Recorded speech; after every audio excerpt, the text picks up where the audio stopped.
दुःख बाटेर मानसिक शान्ति पनि हुन्छ भन्ने मैले चाहिँ अलिकति गुगल सर्च गर्दाखेरि गरेको थिएँ। साँच्चै पनि उहाँले भने जस्तै हिलिङमा युज हुँदो रहेछ। हामीले यो बाटेको दुःख गर्दाखेरि मानसिक शान्ति पनि पाउँदो रहेछ।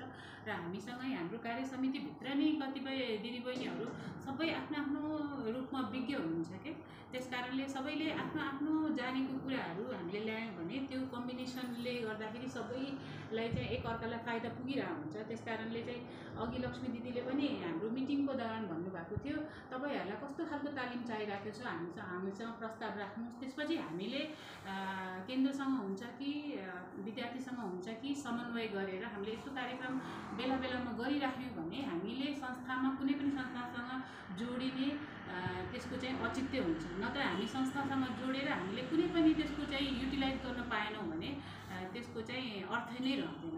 र हामीले आर्थिक रूपमा पनि महिला दिदीबहिनीहरूलाई सक्षम बनाउनको लागि यो बाटेको दुःख तालिम ल्याएको छ।